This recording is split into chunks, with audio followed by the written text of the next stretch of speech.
Good morning students. आज हम करेंगे एनसीईआरटी एक्सरसाइज क्वेश्चंस। चैप्टर है metal and non metals. Question है which of the following give displacement reaction. Displacement reaction में से कौन सा सॉल्यूशन देगा। और डिस्प्लेसमेंट रिएक्शन में आपको पता है कि मोर रिएक्टिव मेटल जो है वो डिस्प्लेस करता है अदर मेटल को सॉल्यूशन से। जैसे यहाँ पे बहुत सारे दे रखे हैं और आंसर है इसका डी। अब आंसर डी है AgNO3 solution will give displacement reaction with copper. और रीज़न हमारे पास क्या है, अगर हम रिएक्टिविटी सीरीज़ देखें तो कॉपर जो है वो सिल्वर से ऊपर है एक्टिविटी सीरीज़ में। ठीक है, copper is placed above silver in the activity series. तो copper is more reactive than silver. हमने पहले बात की है कि silver, gold, platinum these are noble metals और ये किसी के साथ कंबाइन नहीं होना चाहते।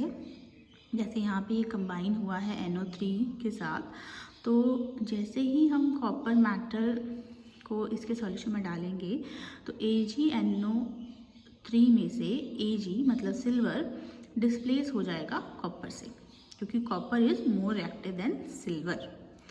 ठीक है, नेक्स्ट क्वेश्चन देखिए, बहुत इजी क्वेश्चन है। Which of the following method is suitable for preventing an iron fry pan for rusting. आपको पता ही है आयरन में रस्ट लग जाती है और आयरन एयर के कांटेक्ट में आके, मॉइस्चर के कांटेक्ट में आके रस्ट बनाता है जो आयरन ऑक्साइड होता है ना। तो उसको प्रिवेंट करने के लिए आप क्या करते हैं, आप ये सारे ही मेथड अप्लाई कर सकते हैं। ग्रीस मतलब ऑयलिंग कर सकते हैं, पेंट अप्लाई तो करते ही हैं, जैसे हम अपने गेट्स वगैरह में, लोहे के गेट में, रेलिंग में पेंट करते हैं। और एक और तरीका होता है by applying coating of zinc.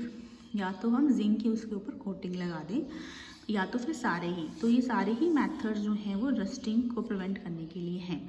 Again reason है जिंक जो है वो ऊपर एक कोटिंग बनाएगा and zinc is not very reactive metal as comparison to iron.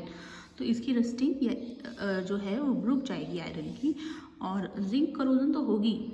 ठीक है, करसिव तो होगा क्योंकि मेटल्स करसिव होते हैं नेचर में, लेकिन एज कम्पेरिजन टू आयरन इसकी जो करोजन है, जो इसकी डिटॉर्शन ऑफ मेटल है वो कम होगी। तो इसका आंसर हमारा डी है। नेक्स्ट क्वेश्चन है an element reacts with oxygen to give compound with high melting point. This compound is also water soluble, the element is likely to be. तो देखिए यहाँ पर बात कर रहे हैं कि ऐसा एलिमेंट जो ऑक्सीजन के साथ रिएक्ट कर जाए जिसका मेल्टिंग पॉइंट हाई हो और फिर वाटर में भी सॉल्युबल हो। तो इसमें से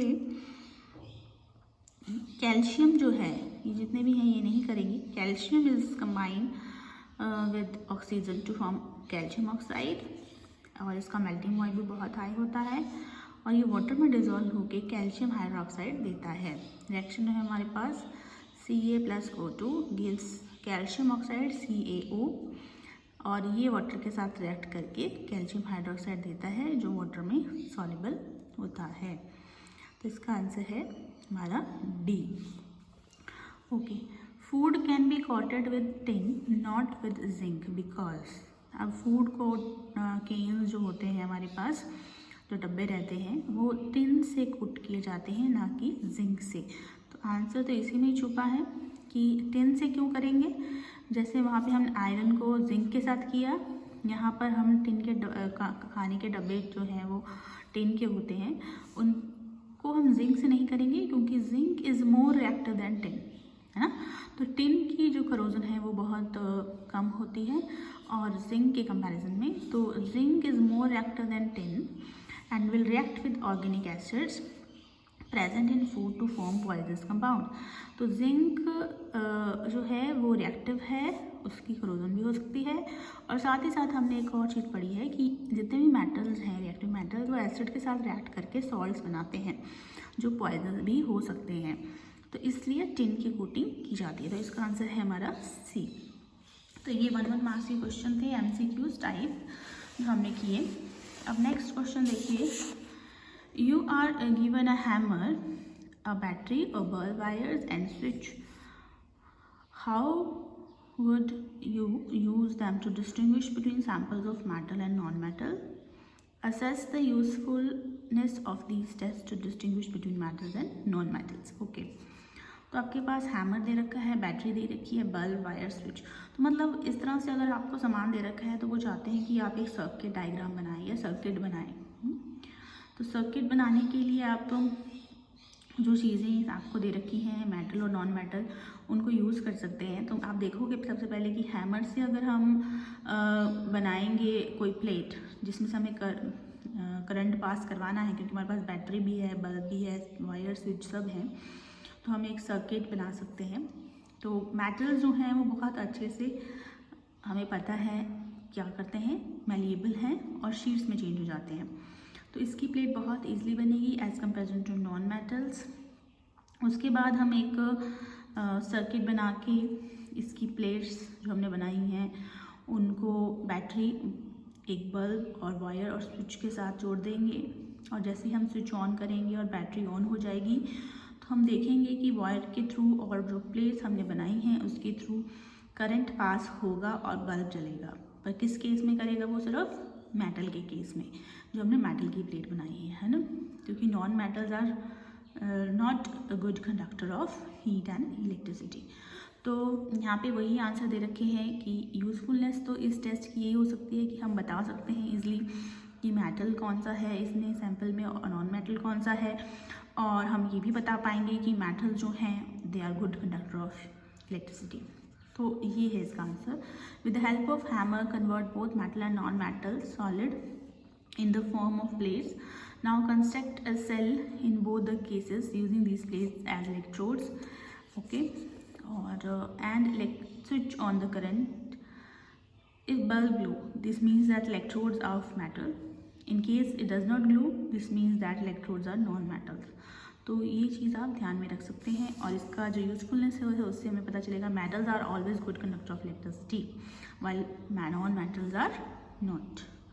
okay, next question is very important question, आता है बहुत बार। And what are amphoteric oxides? अगर एम्फोटेरिक ऑक्साइड्स की बात करें तो एम्फोटेरिक से एक वर्ड याद आता है amphibians. Give example to amphoteric oxides. तो एम्फोटेरिक ऑक्साइड से आपको याद आया एम्फीबियंस। एम्फीबियंस कौन होते हैं? जैसे फ्रॉग एम्फीबियन है और वो लैंड और वाटर दोनों में रहता है। तो ये जो ऑक्साइड्स होते हैं ये भी इसी तरह के हैं। These oxides act as both acid and base. मतलब ये मैं सिंपल सी बात कहूँ तो ये एसिड के साथ भी रिएक्ट करते हैं और बेस के साथ भी रिएक्ट करते हैं। जैसे कि यहाँ पे एग्जांपल दे रखा है जिंक ऑक्साइड का और एल्यूमिनियम ऑक्साइड। ये जो मेटलॉइड्स होते हैं एल्यूमिनियम और जिंक, इसके जो ऑक्साइड्स हैं जैसे एल्यूमिनियम जिंक रिएक्ट करेंगे ऑक्सीजन के साथ तो ऑक्साइड्स बनाएंगे, ठीक है। और ये ऑक्साइड्स फर्दर रिएक्ट कर जाते हैं एसिड और बेस दोनों के साथ। इसके साथ रिएक्ट करेंगे, दोनों के साथ रिएक्ट करेंगे। मतलब जब ये एसिड के साथ रिएक्ट कर रहे हैं तो इनकी बेसिक नेचर है, और जब ये बेस के साथ NaOH के साथ रिएक्ट करें तो इनकी एसिडिक नेचर है। वो है ना ये एम्फीबियंस की तरह जो लैंड और वाटर दोनों में रहते हैं। मतलब ये एसिड भी बिहेव करेंगे, बेस भी बिहेव करेंगे, और रिएक्शन कुछ इस तरह से होगा। तो सेम रिएक्शन एल्यूमिनियम के साथ भी होता है, थोड़ा सा वैलेंसी का फ़र्क है। एल्यूमिनियम की वैलेंसी यहाँ पे 3 है और यहाँ पे जिंक की 2। तो यहाँ पर अगर हम जिंक ऑक्साइड को देखें तो zinc oxide plus 2HCl gives ZnCl2 and water. तो वैसे यहाँ पे क्या मिलेगा हमें? जिंक क्लोराइड की जगह अगर हम एल्यूमिनियम ऑक्साइड का रिएक्शन करें तो एल्यूमिनियम क्लोराइड मिल जाएगा, AlCl3 मिल जाएगा। यहाँ पे जिंक ऑक्साइड विद NaOH, तो यहाँ पे आपको मिलता है सोडियम जिंकेट जिसका फॉर्मूला है Na2ZnO2, और इसी तरह से आपको एल्यूमिनियम का भी मिलता है एल्यूमिनियम जिंकेट, जो हम यहाँ पे एल्यूमिनियम ऑक्साइड रखेंगे और साथ में बनेगा वाटर। तो याद रखना है एम्फोटेरिक ऑक्साइड्स क्या होते हैं? एम्फोटेरिक ऑक्साइड्स होते हैं ऐसे ऑक्साइड्स जो एसिड और बेस दोनों के साथ रिएक्ट करते हैं। कहने का मतलब वो खुद भी एसिड और बेस बिहेव करते हैं। ओके, नेक्स्ट क्वेश्चन है name 2 metal which can displace hydrogen from dilute acids and 2 metals which do not. Okay, तो अब ये आंसर जो है बच्चे वो एक्टिविटी सीरीज जो आपको लिखवाई गई थी उसमें से है।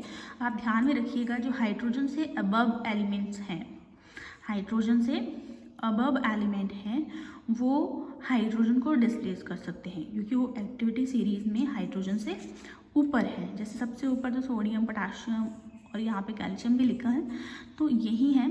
तो ये हाइड्रोजन को डिस्प्लेस कर सकते हैं क्योंकि ये एक्टिविटी सीरीज़ में हाइड्रोजन से ऊपर है।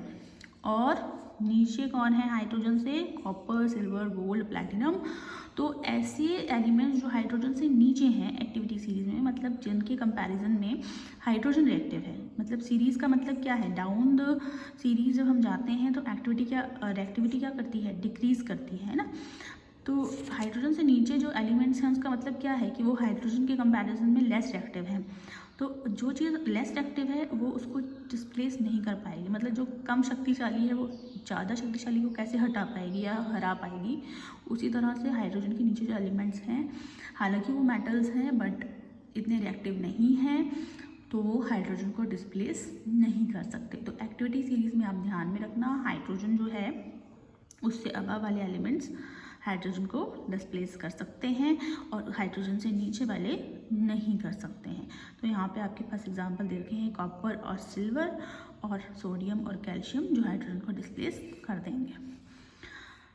नेक्स्ट है in the electrolytic refining of metal M name anode, cathode and electrolyte. तो आप लोगों ने देखा होगा, आपने पढ़ लिया है पूरा चैप्टर। इलेक्ट्रोलिटिक रिफाइनिंग क्यों की जाती है?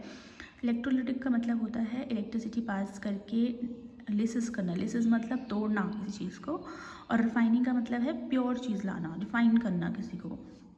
तो हमारे को जब मेटल मिल जाता है एक्सट्रैक्शन के ड्यूरिंग, वो इम्प्योर होता है, तो इम्प्योर से हमें प्योर मेटल चाहिए, तब हम इलेक्ट्रोलिटिक रिफाइनिंग करते हैं। ये रिएक्टिव मेटल्स की होती है। तो मेटल्स जो हैं उनमें एनोड हमेशा इम्प्योर होता है और कैथोड जो है वो प्योर होता है, और इलेक्ट्रोलाइट जो है इन्हीं का सोल्यूशन, उसी मेटल सॉल्ट का सोल्यूशन है। ठीक है, तो एनोड हो गया इम्प्योर मेटल, कैथोड हो गया प्योर मेटल, इलेक्ट्रोलाइट हो गया aqueous solution of soluble salt of metal. ठीक है, तो आज हम इतने क्वेश्चन करते हैं, नेक्स्ट बाद में करेंगे। और इसको आप रिवाइज कर सकते हैं, बुक्स में देख सकते हैं एक्टिविटी सीरीज़ को, इलेक्ट्रो रिफाइनिंग को, और समझ सकते हैं। Thank you.